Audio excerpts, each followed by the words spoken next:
بسم الله الرحمن الرحيم الحمد لله حمدا كثيرا طيبا مباركا فيه مباركا عليه كما يحب ربنا ويرضى جل جلاله وعم نواله والصلاة والسلام على سيد الحبيب المصطفى صلى الله تعالى عليه وعلى آله وصحبه وبارك وسلم تسليما كثيرا إلى يوم الدين أما بعد.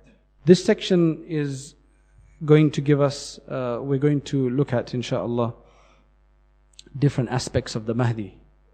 And then we're going to look at it in a bit more detail, but first we're just going to kind of give a general synopsis of it. So out of the major signs, when we say major signs, we're talking about Mahdi.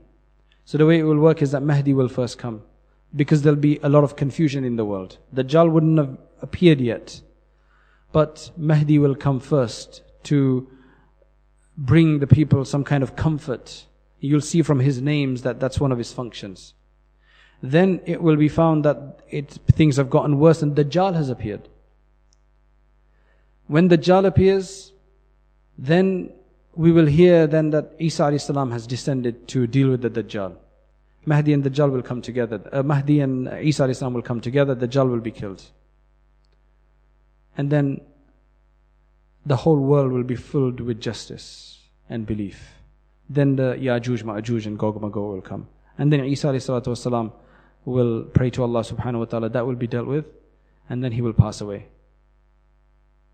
And he'll be buried. And then the other signs will come. So the first sign is the Mahdi. If you try to, there's some people who reject that there is such a thing called Mahdi, such a person. But the ahadith about it are so much that we'd need a whole book to bring them all together. But we'll mention just some of them. In fact, according to some scholars like Muhammad ibn al-Hasan al-Asnawi in his Manaqib al-Shafi'i, he says that the ahadith from Rasulullah sallallahu alaihi wasallam that mention the Mahdi are so many, and that he's from the family of Rasulullah sallallahu alaihi wasallam, that there's so many that they are mutawatir, which means they are so widespread that they can't be rejected. Firstly, let's look at his name, which family he was from, that he will be from, and what he looks like, what he will look like, and how people will give the pledge to him. Firstly, let's look at his name. Most narrations mention that his name will be Muhammad. Some say it'll be Ahmad, but most say it will be Muhammad. And his father's name will be Abdullah.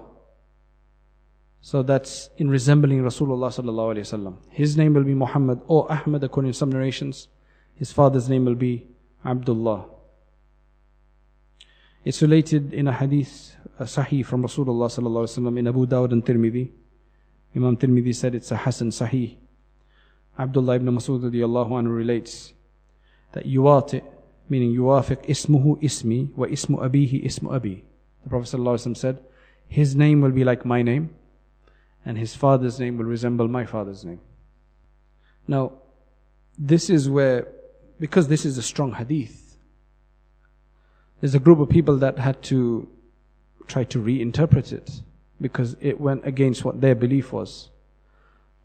The Shiites, many Shiites, they believe that the 12 are Shiites, those who believe in 12 Imams, Ithna Ashariya you call them, they believe that this hadith is convoluted because it goes against what they believe. They believe that their last Imam, whose name was Hassan, the 12th Imam was Hassan, he disappeared into a cave, and when he reappears after 700-800 years, he will be the Mahdi. So, who was that? Rip Van Winkle? Who's the one in the fabled stories that disappeared and came back? Is it Rip Van Winkle or Rip Van Winkle or something like that? Something like that if you've read books. Anyway, they probably took that from Ashabul Kahf anyway, whoever the author of that was, to start with. Because that happened. The Ashabul Kahf for 300 years, and some, they were left in a cave and they didn't move, they didn't change. Likewise, it happened to another prophet as well. Anyway, some of the Shia, they've tried to work with this hadith by saying that Ismu abihi ismu ibni. His father's name will be my son's name. Because they're trying to make it Hassan. The Prophet ﷺ's grandson Hassan, saying, oh, his father's name will be my son's name, meaning Hassan. Or they're saying that no, maybe it means his father means his grandfather, Hussein. So they've tried to work it out. Because they believe that it's Muhammad ibn al-Hasan al-Askari. That was the 12th Imam, the one they said disappeared and will come back. But obviously that's just not right. It's completely incorrect, because it's not, you have to kind of make up things to make it work. The other thing is, Muhammad ibn al-Hussein died. This Muhammad ibn al-Hasan al-Askari actually passed away. This didn't disappear. He passed away, and his uncle Ja'far took the mirath of his father Hassan. So that was all dealt with. So to say that he just disappeared doesn't make any sense. It seems like there's some Christian influence there about Isa alayhi salatu wasallam. It says the other way around though. The opposite way around. The other thing about this is that we know from the ahadith that Mahdi will take the pledge. People will pledge to Mahdi when he's 40 years old, or less than 40. And if it's Muhammad ibn al-Hasan al-Askari, then he's probably about over 700-800 years old. So 40 years have gone so far. The other thing is that we know from these ahadith, which they'll probably just reject or make up something or interpret it in some other way. Hadith mentions that he'll be born in Medina Munawwara. And Muhammad ibn al-Hasan al-Askari was not born in Medina Munawwara. The other thing is, there's Ibn al-Munadi has a narration from Ali radiyallahu anhu himself.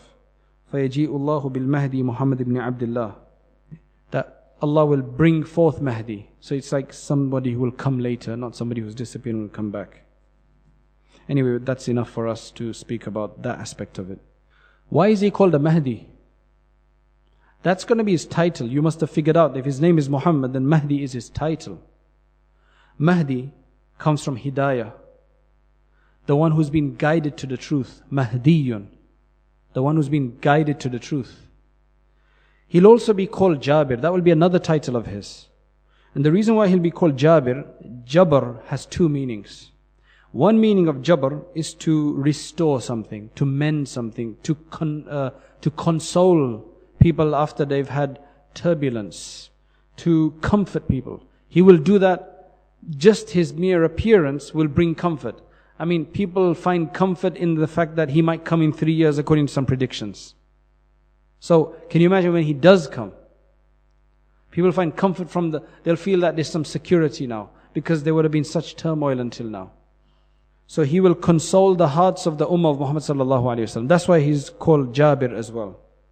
Or because Jabr also means to compel, to hold sway against someone. He will compel and overcome all of the tyrants and the zalimeen with the help of Isa alayhi salam. So he will compel them, and he will deal them a mortal blow with Isa alayhi salam. His kunniyah, his patronym, the Arabs have patronyms, will be Abu Abdullah, the father of Abdullah. Although in Qadi Iyad's Shifa, which is a book on the Seerah, his kunya will be Abu al-Qasim. Allah knows best. Abu Qasim, Abu Abdullah. What family will he be from? So it says that he will be from the Ahlul Bayt Nabi sallallahu alaihi wasallam. So he'll be a Sayyid. He'll be from the family of the Prophet sallallahu alaihi wasallam. Whose son? Hassan, Hussein. Which way? So he's saying that he's going to be the son of Fatima radiyallahu anha, definitely. And some have said no, it's going to be from Abbas. Then there's some narrations which say that he's going to be from the children of Hassan or Hussein. Some say Hassan, some say Hussein. So the way to join all of these together is that he's going to be from one of them, but his mother's side will be there'll be a connection with Abbas radiyallahu anhu and the other brother. So if he's from Hussein, primarily from his father, then it'll be from Hassan the other way. Remember, in the Abbasis, there was also one of the leaders, his name was Mahdi. He was from the sons of Abbas radiallahu, from the grandsons of Abbas radiallahu anhu. Where will he be born? Now, these are just tidbits about, there's going to be detail about exactly and everything afterwards. But he'll be born in Medina Munawwara. Nu'aym ibn Hammad relates from Ali radiallahu anhu, and this is mentioned at Tadhkirah, that, well, that narration is that he's from Medina, but there is another narration that he'll be from the Maghrib. He'll be from the west, which means it could be from Morocco, Algeria, in that area. Wallahu alam. There doesn't seem to be any narrations that he'll be from India. Okay. So, but Allah knows best. But the thing is that if he's born in Medina there are more foreigners than original Arabs there. More Egyptians, Yemenis, Pakistanis, Indians, Malay, Africans than the original people there. That's what Medina is full of today. Medina Munawwara. So Allah knows best. So look for a person, and people are going to be looking for this. A person whose name is Muhammad, father's name is Abdullah, and all the Abdullahs from the family of Rasulullah sallallahu alaihi wasallam are probably going to call their children Muhammad. That hopefully it's him. Where will he be given a bay'ah, pledge? He will be given bay'ah in Makkah, between the Rukn Yamani and the Maqam Ibrahim. So in between that area, that's where they will eventually force him to take the bay'ah and assume the responsibility. And it will happen on the night of Ashura.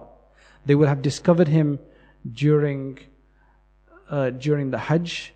Then they'll just be chasing him around, trying to get hold of him. And finally, this will happen in Ashura. We'll read the details afterwards. He will then make hijrah to Baytul Maqdis, to Jerusalem. And as sad as this sounds, Medina will then become desolate. Medina will become desolate for a reason after his migration. And it will become, that there's narrations about that which we'll look at in detail, but it's related from Umar radiallahu an, that the inhabitation of the Baytul Maqdis will be the desolation of Yathrib. Yathrib is the old name of Medina. The author of this book, Al-Barzanji, he's been able to reconstruct the description quite well. We may not be able to get to the description today of exactly what's going to happen, and it's quite graphic, but we'll look at some of the other aspects. Firstly, we spoke about some things about Mahdi, his ancestry and so on. He'll be from the family of Rasulullah sallallahu alaihi wasallam, born in Medina most likely, or maybe in Maghrib, maybe somewhere else. In terms of the way he'll look, the description has been given is that he will be Adam. Adam refers to a wheatish complexion. That's what it means. A wheatish complexion. So he'll have a very brownish, wheatish complexion. It's basically the color of the earth. That's why Adam alayhi salam is called Adam as well. That's what the name means. He will be a thinnish kind of person, and not too tall, not too short, so medium stature, medium height. And his forehead will be quite prominent, because he'll have less hair. The hair there will be light, so it's prominent forehead. And the nose will be thin, long, a bit sharpish. And his eyes will seem, there'll be wide, large eyes that will seem like he's applied antimony or surma, but they will be just naturally like that. Some people's eyes are naturally slightly dark on the edges, which is actually a sign of handsomeness and beauty, because they don't need to put makeup. Women would like that. Shining teeth, very white shining teeth. And his two front teeth will have a slight gap in between. They won't be together. He'll have a white cloak on. And he'll have a white cloak on. In terms of his conduct, his character, he will be a full adherent of the Sunnah. So he will do everything according to the Sunnah of Rasulullah sallallahu alaihi wasallam. So he won't, he'll be very compassionate, very merciful. He won't wake up a sleeping person. He'll be very merciful on that. He won't spill any blood himself. And he will fight on the Sunnah, obviously. There'll be his whole thing will be about enlivening the Sunnah. So there'll be no dead Sunnah except that he will enliven it. If there's a bid'ah, he will speak against it and remove it. Like the Prophet ﷺ established the deen and enlivened the deen at the beginning of this deen, at the beginning of Islam, Mahdi will come and re-enliven it towards the end of its time, when many of the sunnahs would have been lost. And his rule and his scope will be around the entire world, just like Dhul Qarnayn had scope around the entire world. Remember, this is going to be a major sign. So he'll have scope throughout the world. He will break the crosses and kill the swine. That's something that's some of this has also been related about Isa alayhi salam. But if you remember, and as we will see in detail afterwards, they'll both be doing things together afterwards anyway. It's just that Mahdi will come before. Then the Dajjal will come, and then Isa alayhi salam will come. And then the Mahdi and Isa alayhi salam will get together. And much of this that you're listening to in the description here will also be applied to Isa alayhi salam, because they'll be doing things together anyway. And many of the things that the Muslims have lost, that will be returned to the Muslims by him. He will fill the earth with justice, complete justice. That's mentioned about Isa alayhi salam as well. Just as it was filled with oppression until he came, but after he comes and he strives, then it will be filled with justice. The wealth in those days will be all gathered together, and then he'll distribute it among people. But then people will be so then well off, because everybody will be dealt with injustice.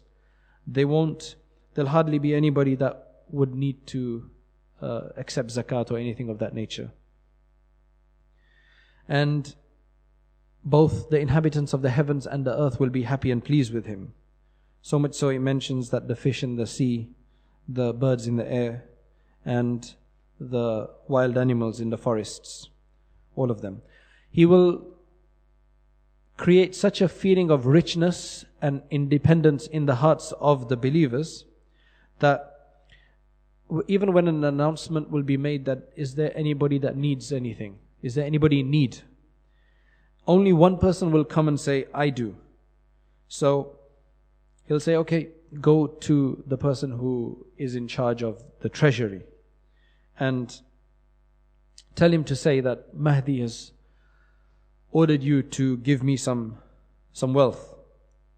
So then he'll go and he'll say that, and when he will go and get that wealth, even then he'll feel regretful that, do I really need this? So he'll probably be one person who doesn't really need it, but put his hand up, and then he'll go and he'll feel bad as well. And then he'll be saying that, oh, am I the most greedy of the Ummah of Muhammad sallallahu alaihi wasallam, that I'm the only one who actually went out to get something? And then he'll give it back and he won't accept anything either. So that nobody will really need anything, because everybody will feel well off. And that's the time when all of the treasures of the earth will be thrown up. When the earth will release all of its treasures, gold and whatever precious things there are in there, it'll all come out. So there'll just be probably no value to it anymore as such. Because most of these things, the reason gold has such a value is because there's a lot of demand for it and a very small supply. Just like with many other things. So it's really, intrinsically speaking, it's not really an intrinsic value. Although some might argue that. But it's mainly the fact that there's not enough of it and people want it because of the way it is. And then there's a number of other things that have been mentioned, but we're going to look at them in detail. So the next section deals with the signs that you will see by which you will understand that his coming is very close, or that who he is. So number one, With him will be the qamis of Rasulullah sallallahu alaihi wasallam, the shirt, the garment, upper garment of Rasulullah sallallahu alaihi wasallam, that would be discovered somewhere. I mean, the one garment of Rasulullah sallallahu alaihi wasallam is in the museum in Turkey, which if you go to the Topkapi Museum, you can't see it because they only open it up once or twice a year. It's in a special case. And they only open it up for special dignitaries once or twice a year or something like that. So it's there, but you can see a picture of it in the Sacred Relics book that they've published about the treasures of the Topkapi Museum. It's kind of made of slightly brownish, like brownish greenish kind of khaki kind of colored, rough kind of cloth, and it's got a short opening in the neck. It's quite wide. Very interesting. It's got a lining inside as well, I think. But yeah, he'll have I don't know which qamis he'll have, which garment of Rasulullah sallallahu alaihi wasallam he'll have, but there will be one that will be given to him. And he'll also have the sword of Rasulullah sallallahu alaihi wasallam, which is also in the Topkapi Museum. And he will also have his flag, his standard, which will be made of either wool or linen. Wool or linen that will be velvety, and it will have some signs on it, it will have some inscriptions on it, and it will be black. And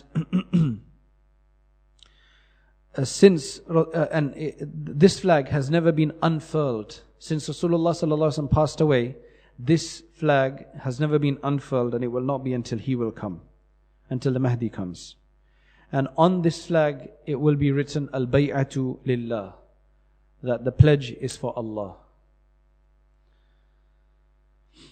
Another aspect is that above his head will be and again, this is just a list of all of the things which the author of this book, Barzanji, is putting together first. Then he's going to mention the whole story in detail, but these are just a list of the things. So he doesn't provide any references for these things yet. He says that above his head will be a cloud from which somebody will be announcing that this is the Mahdi, the Khalifa, the Vicegerent of Allah, so follow him. And from it a hand will appear that will point towards him. So basically it's supposed to be a very clear sign as to who he will be. I know some of these things kind of seem out of the world, but with the way things and advancements are happening, it could be anything.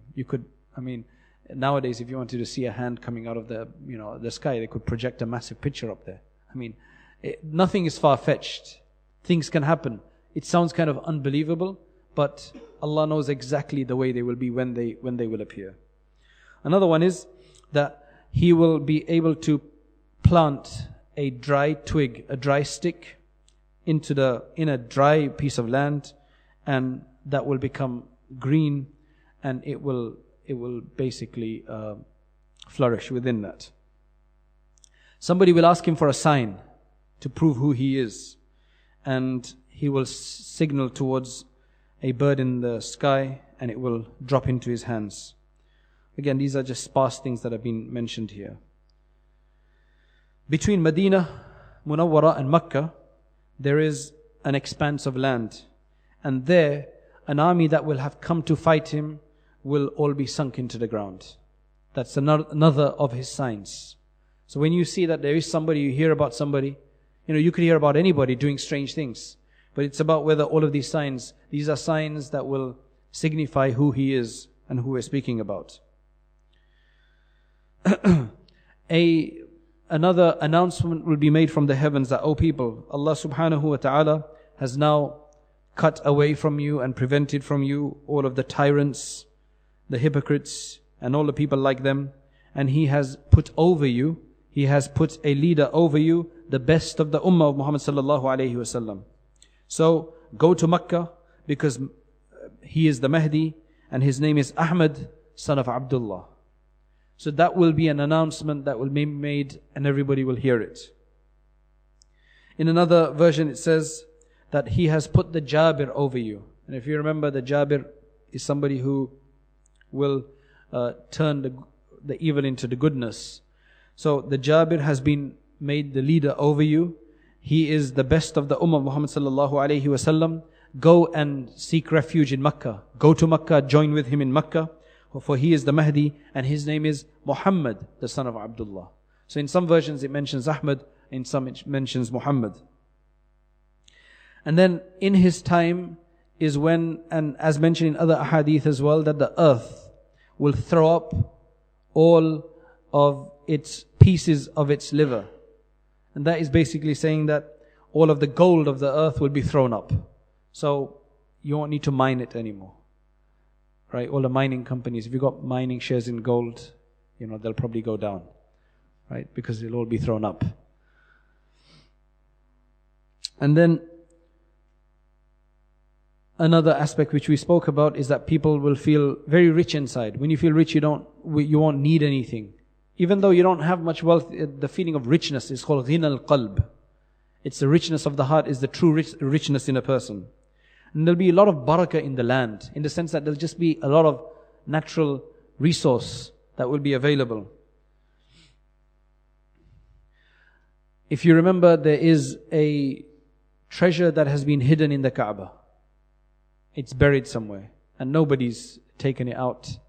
And in the seerah you may have read about incidents where the people before Rasulullah sallallahu alaihi wasallam's time tried to take it out and they saw a large snake and they couldn't do it. So the Kaaba, the treasure that is buried in the Kaaba will be extracted and that will be spent in the path of Allah subhanahu wa ta'ala. It will be distributed in the path of Allah subhanahu wa ta'ala. Abu Nu'aym relates this from Ali karramallahu wajhah. Another thing is that from a cave in Antioch. Antioch is a town in southern Turkey right now, close to the Syrian border. Antakya. It's a very famous old historical city. But there's a cave in there from which the Tabut of Sakina, that is Sakina means tranquility and peace. And Tabut is like a chest or a box. So that is speaking about a very special chest of tranquility, a box of tranquility that will finally be extracted from there. Or, not from there, but from the Tiberias River. Buhayra Tabariya, from the Tiberias River.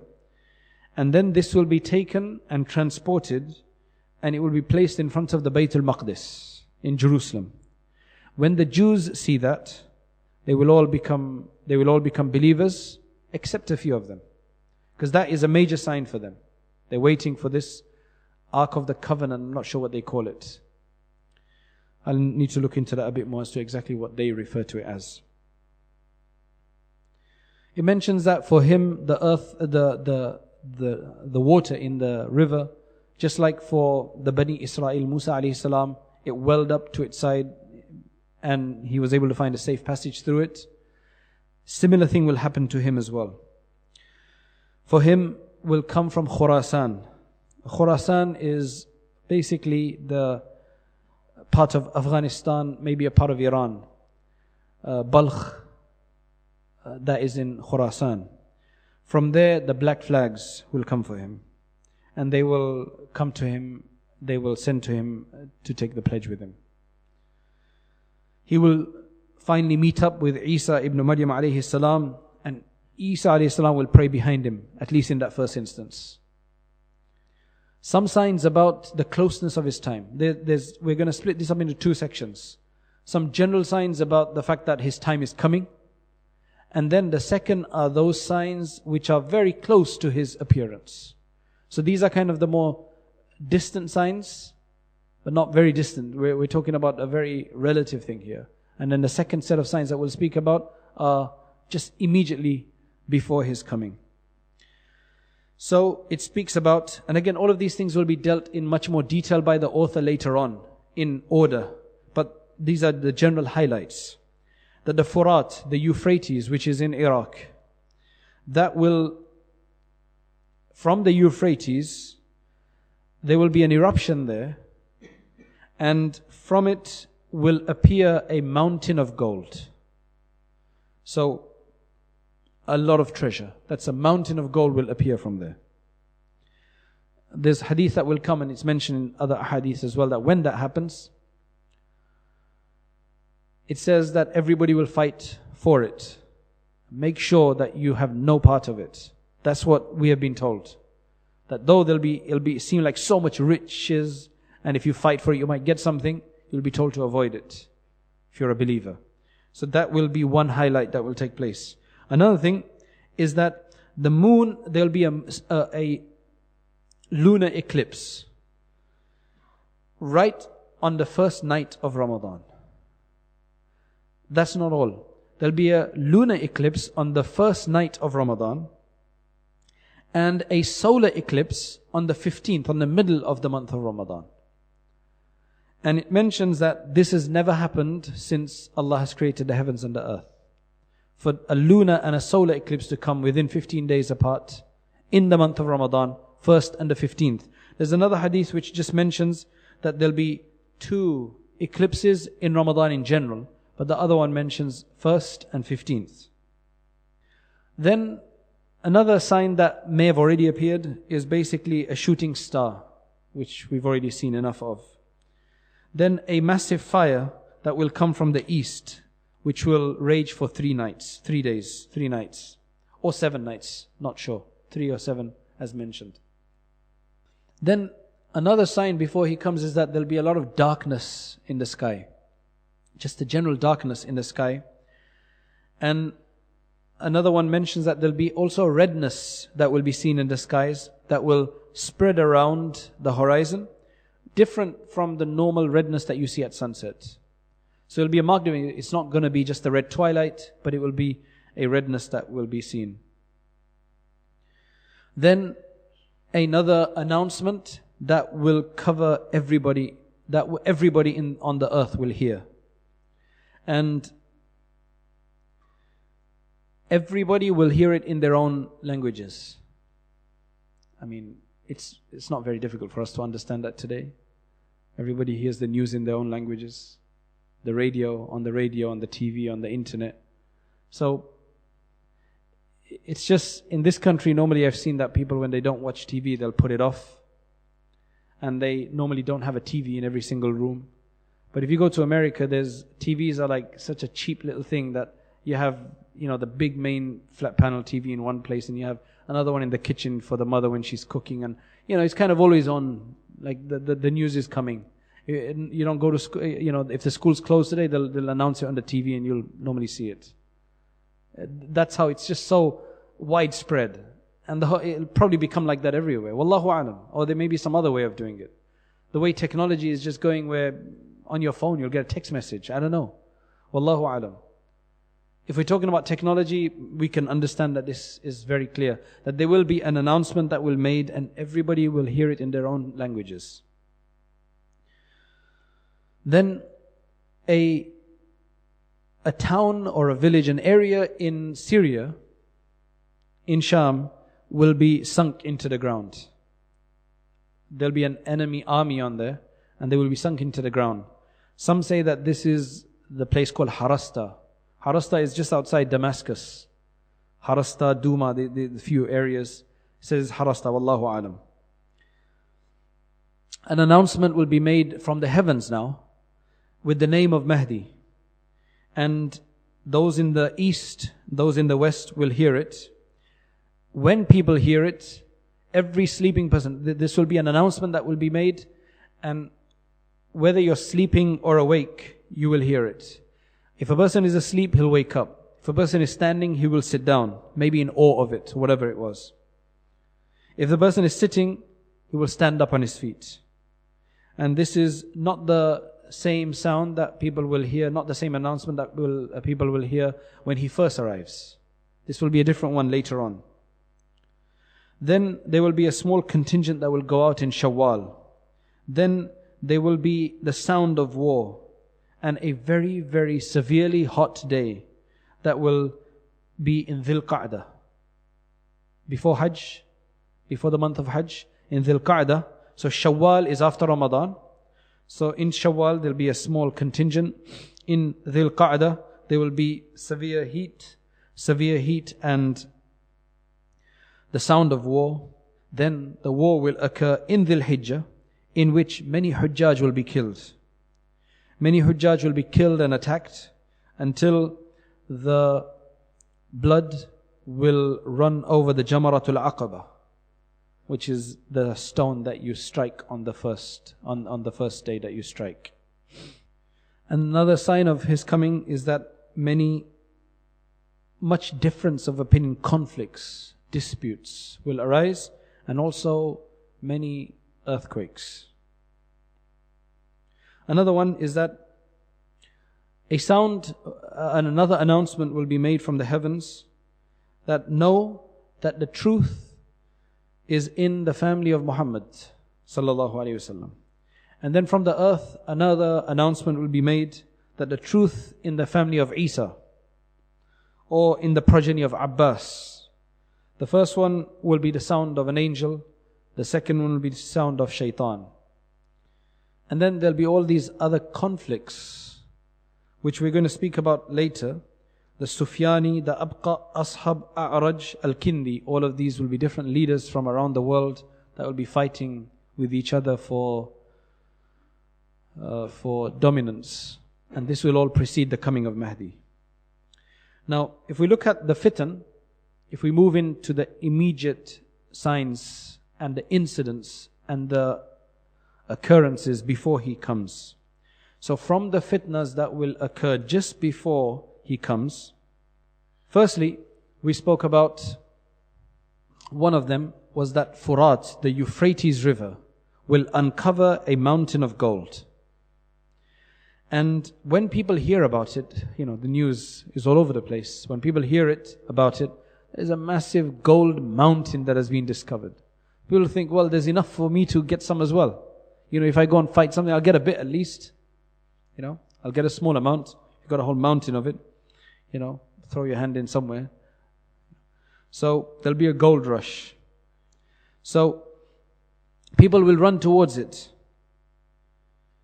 3 leaders each of them will be sons of leaders. 3 people each of them will be sons of leaders. Sons of some leader somewhere. They'll begin to fight with each other over it. It won't go to any of them. Now, whoever has been able to get a bit of it, he'll think that if I let others take from it, there's going to be nothing left. It's all going to go. So, they'll all fight with each other until from every 100, 99 people will fight.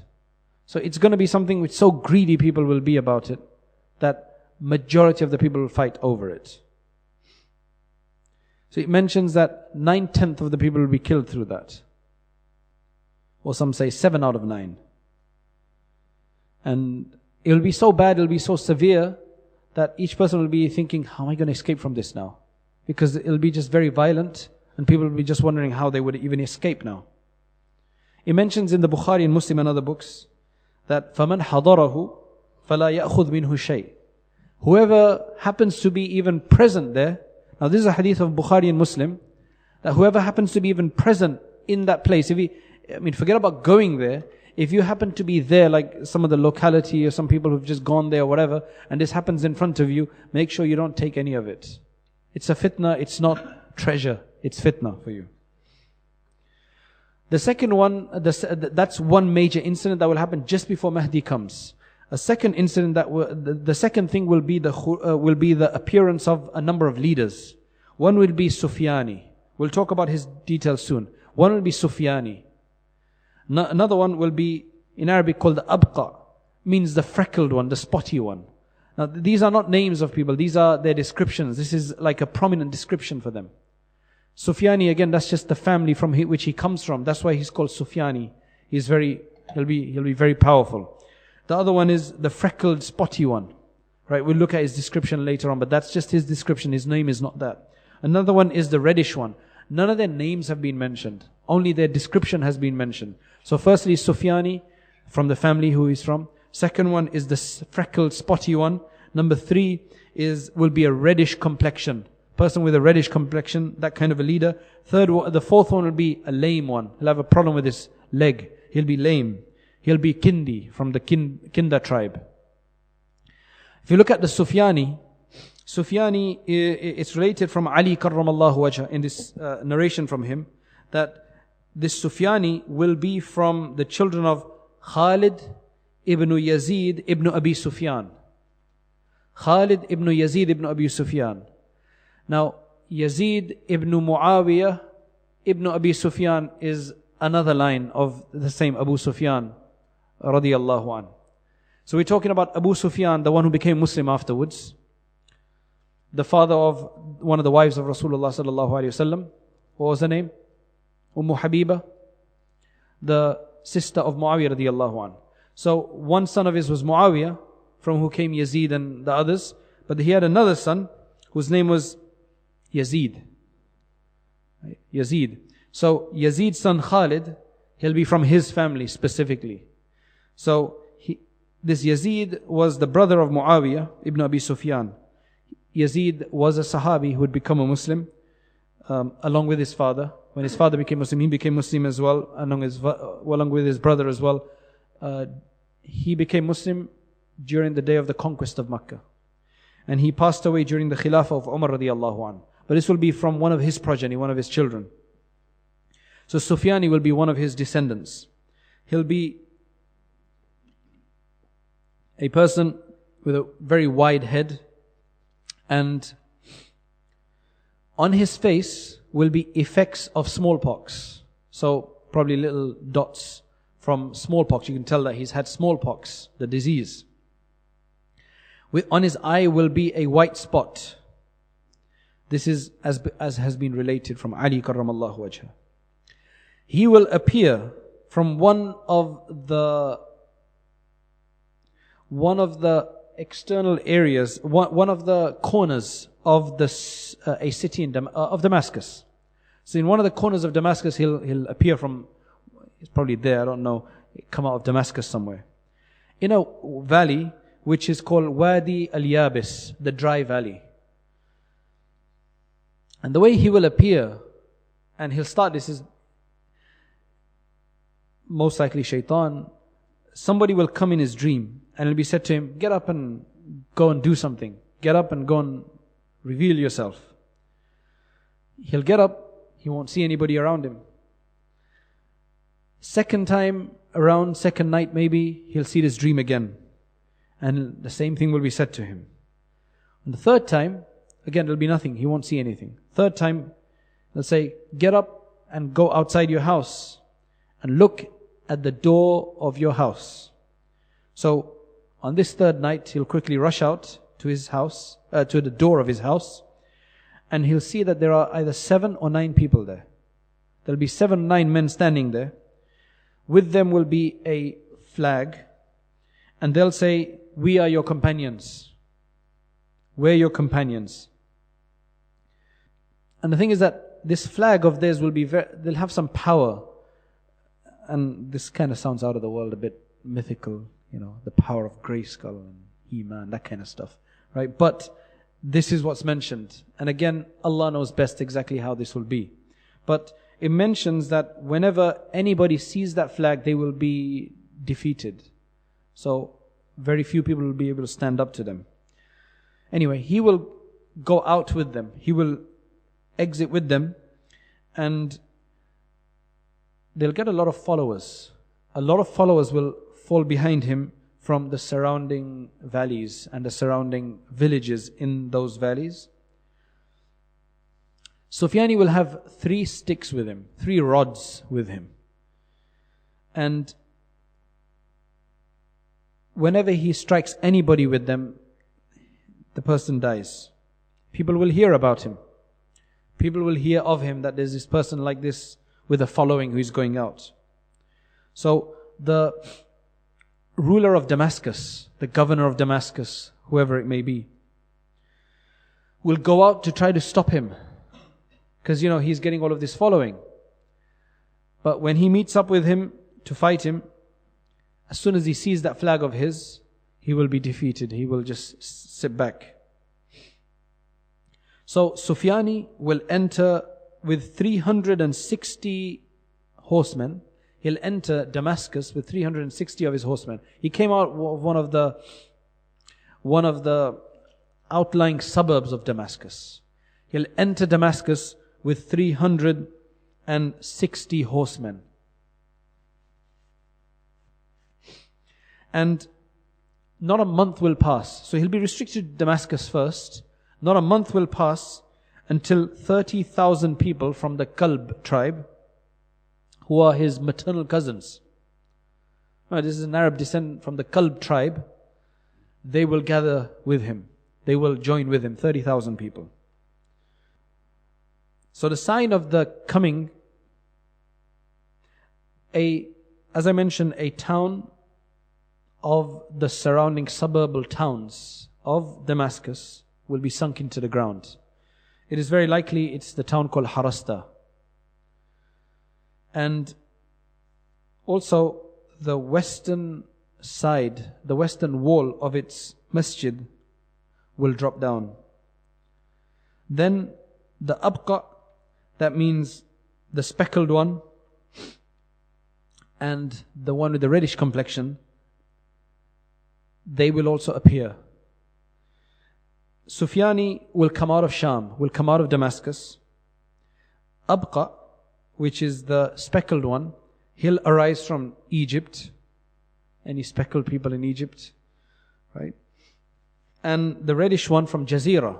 Jazira refers to Jaziratul Arab, the Arabian Peninsula. So that's the one with the reddish complexion. He'll come out of the Arabian Peninsula. And then the lame one, the Kindi, he's from the Kinda tribe. He'll come out of the Maghrib, from the west, unless that refers to Morocco or the area. For a whole year, these people will fight with each other. So these will be the leaders that will fight with each other. They'll be warring with each other. It looks like all of these will be Arab. So this seems like this will be a Middle East thing. Wallahu alam. Because if you look at where each of them comes from, we haven't talked about the Turks yet, or the Romans, which means the Caucasians. We haven't spoken about them yet. That's a whole other story. There'll be another war raging on another side with the Turks. This is purely speaking about, I think, to do with the Middle East. So for a whole year, these people will be warring with each other. Sufyani will overcome both the one from Egypt and the one from the Arabian Peninsula, which means the freckled one and the red one. Those two will be overcome by Sufyani. Sufyani will be very powerful. Big khabis, big problem he will be. The one from Maghrib, from the west, he will carry on. He'll kill many people. He will enslave many women, until he comes back to the Jaziratul Arab. And Sufyani will overcome him. So he will basically dominate finally. The Sufyani will dominate. Okay, then the next part is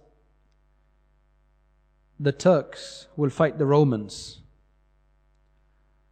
And what it refers to by the Romans, wallahu alam, it may just be the Western powers that we may know as the Western, wallahu alam.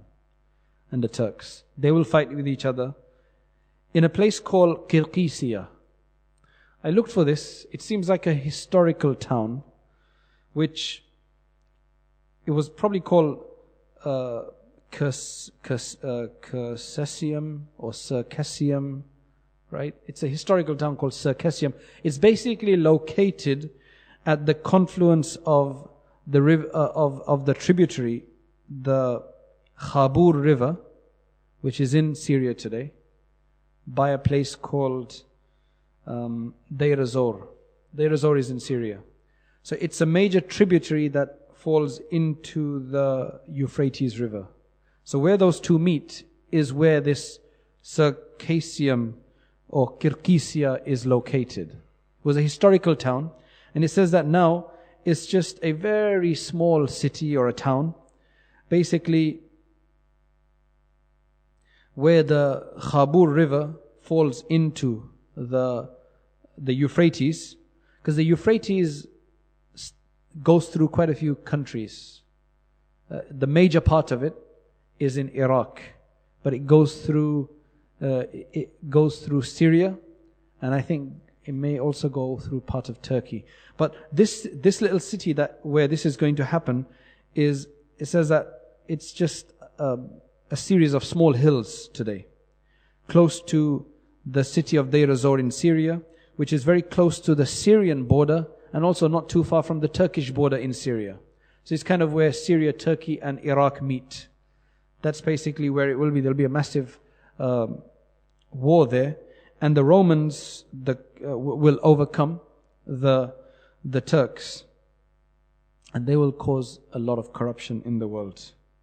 They'll do a lot of violence.